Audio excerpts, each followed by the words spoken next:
Guys, yeah, I'm still alive. I'm still breathing. Uh, pulse is a little weak, but otherwise good.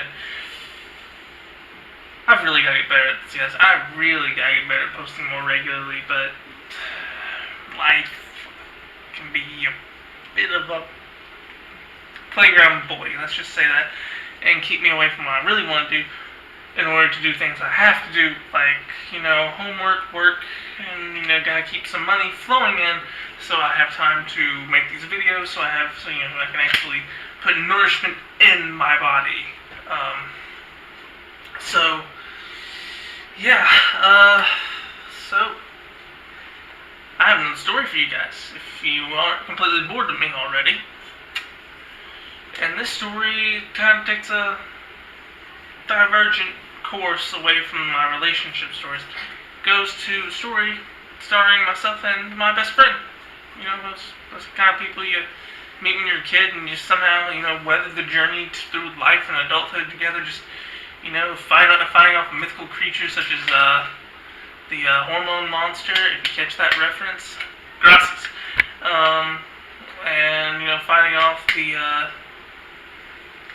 tortures and torments of middle school and then high school together. You stick through that, like just storming the beaches of adulthood together, and finally, when you get there, it's just like you kind of just drift slowly apart, but you still send a Facebook message or text, or if you play video games like I do, you just play some Call of Duty together on the weekends when you're both available.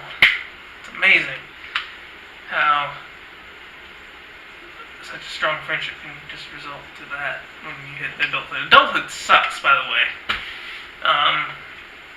Sure, you think you get some good stuff with it, but it's not worth the price of admission. So, this story involves me and my best friend. His name's Alec. Alec with a C at the end, not an X. If you call him Alex, you'll most likely get really pissed, like, beet red and, just like that, like that anime where their whole face turns red and blood starts squirting out like a little geyser, just yeah, it'll look like that. So, Alec with a C, not with an X. So, Alec, not like, just say Alec, and you almost got it. So, he and I, we met when I was in 5th grade. At that little between time between the grades, that summer when you're a kid, it's you beg and plead for your parents to send you to camp, which is literally something that in the end, as a parent, if I was a parent, I wouldn't have my kid begging. I would have my kid begging to stay home, and I would still send them off to camp, because that's like, during the school year, you can send them off to school for the entire day, and no one has to be home to watch them while you go off to work or do whatever, if you're off, do what you want to do. But in the summer, you have no outlet. You have no escape from them. You have no reprieve from the scourge from your sentence. There's no hope. There's no hope from a pardon from the governor saying, hey, you get to stop being a parent for a day. Go enjoy yourself. Yeah, go out, have some fun with your friends. That amusement park you've been wanting to go to, but you can't afford it because you had to buy 2 extra tickets for those little munchkins who can't ride any of the rides, but they still make you pay for them? Go do that. You deserve it. That ain't gonna happen. So, yeah, camp is just an excuse for you to send them off to a different type of school while seeming like a good parent, but actually, you're getting a vacation. It's from parenting. Yeah, once you get to working, you don't get the normal summer vacation. Like that raises us as kids for a lifetime of disappointment, because as soon as we get that first job, we realize when June comes around, we're expecting I worked so hard all year long. Yeah, I get to do what I want and still get paid. No, you're expecting. That Monday you don't show up, you're going to get a call, and it's not going to be a pleasant conversation, because you're going to be throwing clothes on, and because in summer nobody wears clothes. I mean, clothes are a necessity to be outside, and in the summer we don't have to be outside. You can stay at home and do whatever the heck you want. So why wear clothes? Well, that's just my opinion. So, so yeah, me and Alex, we grew up together from that humble beginning where I was just a lonely kid on a bridge at a summer camp, and he just like, hey, I want to claim that person. That's what friendship is. You see someone who's kind of like, you start talking to them, it's like, they mesh a little bit better than me than once. I claim them. They're mine now. Yeah, that's all friendship is. We're claiming favorite people that we allow in our lives next to unfavorited people who we don't. Now, it's a weird concept, but everyone does it, so I guess it's okay. That's just what humans are, I guess. Maybe some alien race thinks it's weird, maybe they don't, maybe they do the same thing, who knows? We went from that, we went through that last year of elementary school in 6th grade to middle school, 7th, 8th, and 9th, junior high. Because that's the difference between a junior high and a middle school. You have to have that freshman year there before you go to senior high, which is 10th, 11th, and 12th. Now, that's also another thing. Like, I think it's kind of a good idea actually, because that way you don't have that whole freshman year where you're just the underdog behind sophomores, juniors, and seniors. At least the way I had it, I was top dog in 9th grade. I mean, I was like one of the oldest kids there. Some of us actually having our driver's license when we were 15, called the hardship license, because we live in the country, everyone works, so kids gotta drive themselves to school. I did not get to. I had to ride the bus, like a normal kid. So yeah, we went through junior high together. We went through high school together. And this trip, we always talked in high school about taking this trip camping. It's a guy thing. For some reason, we always want to get in the outdoors together and do manly things. Like, we just want to impress each other with how much of a man we are to see who is the manliest man.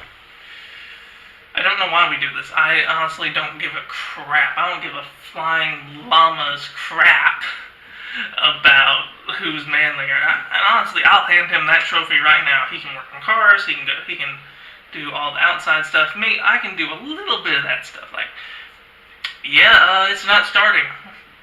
It does nothing when you turn the key. It makes a little click sound. You need a jump start. That's about all I know. He can actually go a little more in depth, and I know enough to where I can do basic things. Like, I can change my oil, I can change my tire, and I can jump start a car. He just talked to me about how he repaired a carburetor in his freaking lawnmower that had blown up. That was the word he described, blown up. I don't know how you repair something that had been blown up. That has been blown up. Like, just, what you do, just start gathering all the little shards and, like, get some, like, Gorilla Glue and go. I'm sure this little patchwork of metal confetti will hold up in that hugely high temperature and pressure while I'm riding around cutting my grass. I'm sure it's safe. I give it about 40-60 chance of surviving the week. 40-60, is that 60 in your favor, or no, I have the 40, which is more than enough if you know what you're doing. I love that phrase, if you know what you're doing. Like, if you know what you're doing, suddenly you can take on less than favorable odds and come through every time. No. If you know what you're doing, you're not going to take the low odds. It doesn't make sense, people. Anyway, so throughout all those years of high school, we talked about camping with each other, and we had some other friends we included. Like, we did go camping one time. Me, him, and one of our other friends named Dylan, and it was alright. Until we found out we all snore like some kind of yeti on the ice planet of Hoth who has just taken an Ambien and has a head cold. Yeah, I'm pretty sure that the growling coming from our tent kept the bears away. Like, I'm thinking that a bear might have come up to our campsite and like been hunting, sniffing around for food and heard like the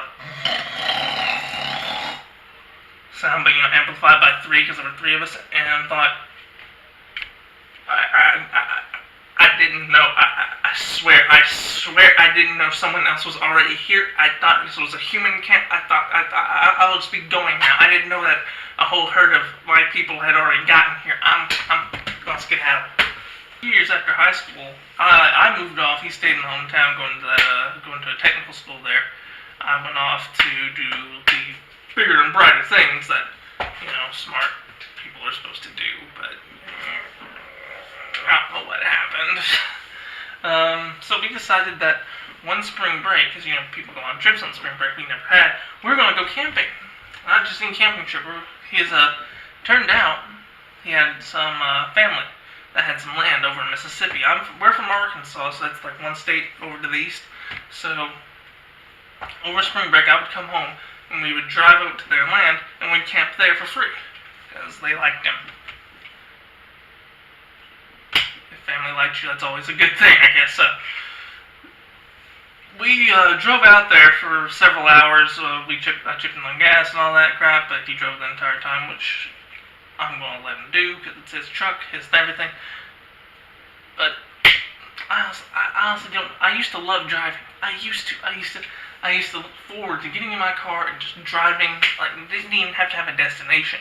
Just driving down roads, just back roads, just discovering new places. Like, oh, I never knew that was there.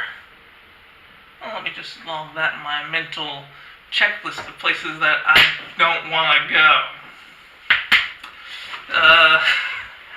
But now it's like, if I don't have anywhere to go, I'm going to sit my butt on my couch and just watch reruns of South Park and Family Guy. That's all I'm going to do. If I'm feeling in the mood, I'll read a book. I love reading. I used to. When I had time. That's like the most used argument. Like, I don't have time to read. It doesn't take much. It doesn't take much at all. Like, I don't have a book for here, which is odd, but, done. A few pages every day. You read a book in a year. Good. It's better than most Americans. So we drove out to his family's land, and I never realized this about my friend, but because it didn't apply to him himself, but some of his family, quite wealthy. We were both planning on staying in tent. We brought a tent. But then his aunt and uncle, his great aunt and uncle, offered us to stay in their hunting cabin, which was like, that might be a good idea, because, if you lay on the ground, there's always that rock you can't find, and you always wind up sleeping on it wrong, you wake up bad, and we remember the snoring incident. So maybe if we were indoors and laying on an actual surface that was meant to hold a human body, we might not be as bad off, or at least we could go into another room, maybe. If it's a cabin with multiple rooms. Some don't have that, some do. We didn't know what we were in for, but if we had, we would have been a lot less worried. So we drove up. This place has a locked gated fence. We had the key. We unlocked it. We went inside, and this place wasn't a cabin. It was a house. It was a freaking house. It was a 3-bedroom, 2-bath house. Like, we got in, there was leather furniture, marble countertops. My mom has been craving those kind of countertops ever since I was 2, and she has still not gotten them, and I'm 23. And they had them in their hunting cabin. They even had a fridge, a double-door fridge, with the water on the door. That is a universal sign of wealth. To have the water on the door. You don't have to go to the sink. You can go right there, get ice, get water. You don't have to put ice trays in your freezer and then spend like 10 minutes trying to break them out. It's right there. Right there. I can get a glass of ice water in seconds rather than doing this whole trek through the Arctic that is the freezer to get to the ice tray that's been buried in a bunch of frozen peas to break it into a glass and then get water from a tap. It always tastes like chlorine. Even with that Brita filter. I don't know, that Brita filter, I don't know how good it works for you, but it never works for me. I always get chlorine. Maybe I should replace it every now and then. We saw all this and we were like, they had satellite TV and Wi-Fi. They had Wi-Fi. Who has Wi-Fi in their hunting cabin? I'm not going to complain, but we had Wi-Fi camping. This wasn't camping. We were staying in a freaking country resort. That's all it was. So we didn't need the tent anymore, so we weren't going to bother with any of that stuff. But we also planned on doing fishing. They had a pond that we were going to camp by originally. Fair-sized pond. It was out in the middle of a pasture where he would, in certain months, keep cattle if he had cattle, but he didn't have any right now, so it was nice. No cow smell is what I mean. Like, have you ever driven past? Have you ever driven through the state of Texas? That smell, it permeates the air throughout the entire state. Just just think of that and like put it like right in your face. That's what it's like to be in the cattle field. Luckily, there was no cattle. And the only problem was, and this will be an issue later, is it had rained for the past few days. It was nice and sunny, nice and cool. Like, we had planned for a hot spring break. You know how it is in the South if you've ever been here. It's hot. It gets hot. Like 90s, high 80s, low 90s, even at the end of March. It's awful.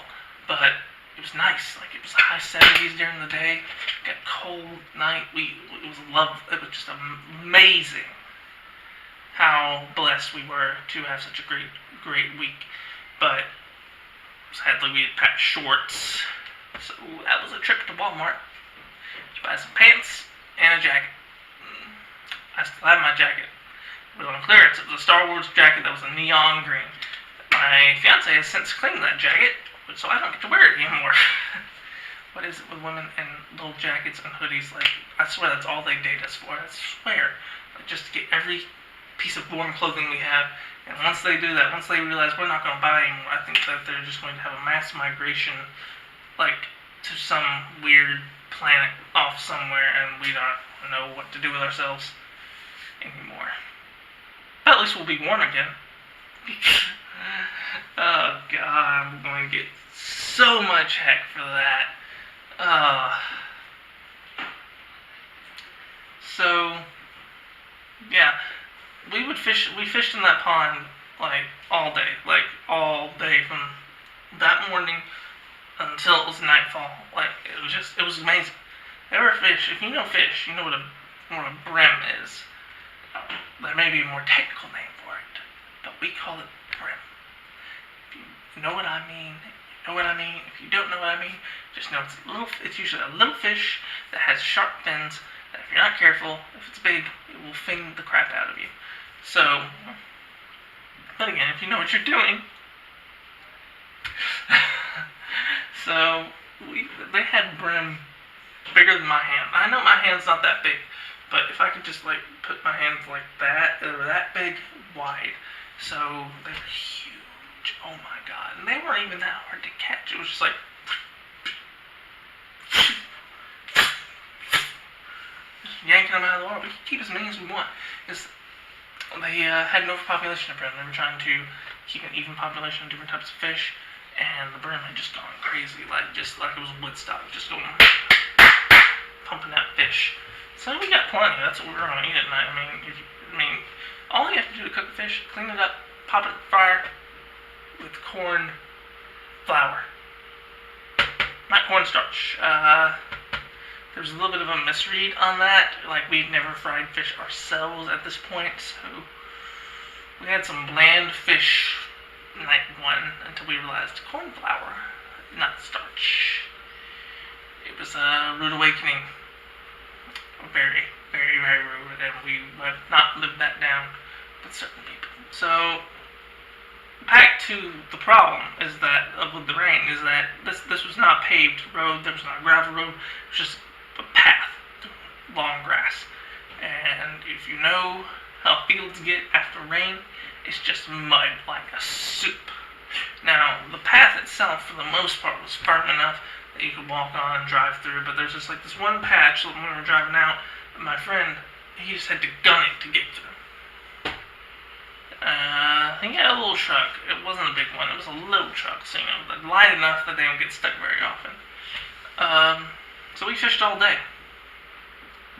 then at nighttime, after we cleaned it all up and gutted the fish, and I know like if there are any female viewers who have never done this, I know there are a lot of females, like a lot of women I know have done it, but I know some women out there have not, and even some guys out there have not.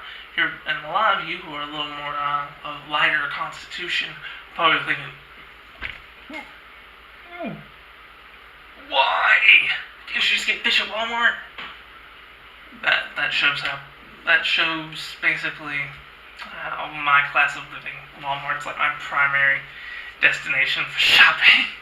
So it came time to go. We loaded up all the poles, the ice chest, and we were ready to get home because it was freaking cold outside.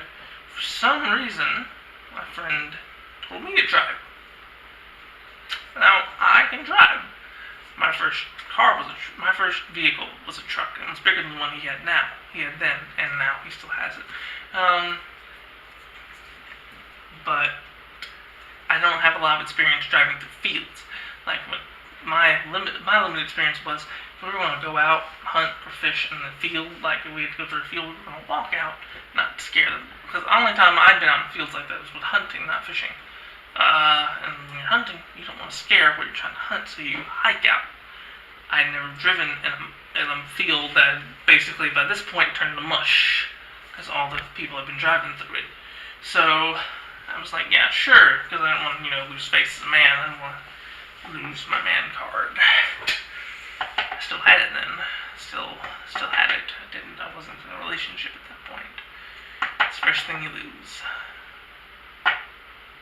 But you get a lot of good things out of it too. So, even trade. So I got in the truck and I started driving. Now for some reason I can't remember, he jumped out of the truck. Like I don't remember why. I can't. I have tried. I just can't. I don't even know if he remembers honestly. The build up wasn't important as what happened next. Like we were driving. I heard him say something because in the back of my head I thought we were trying to pull some action movie crap. Like he was going to run up and jump in, and I was going to gun it, and we were going to fly out of that field, like just out of an action movie or something. Like, because to be honest, we don't look like action heroes. Like you see me, you see him, you definitely know we don't look like action heroes. I'm not going to use the reference that I know would make you realize what he looks like, because he made me promise not to. But the temptation's too strong. Maybe one day. Be a treat for you when I do though. While I was driving, I was waiting to hear him come up. I heard him say something. I thought he was saying slow down for him to hop in and gun it, right? So I slowed down, and then I heard him get closer. He's like, no, speed up, hit it. I'm like, what? Then I realized that I'm not really getting anywhere fast. So I hit the gas a little harder, and the only way I notice I'm going is down. But I'm gradually lowering. And I realize that I'm not making any forward progress. I have my foot through the floor. I should be making some inching progress here, but I'm not. So I realize something. I'm stuck. Which, if you know anything about driving through fields or living anywhere that would have mud, is a bad thing.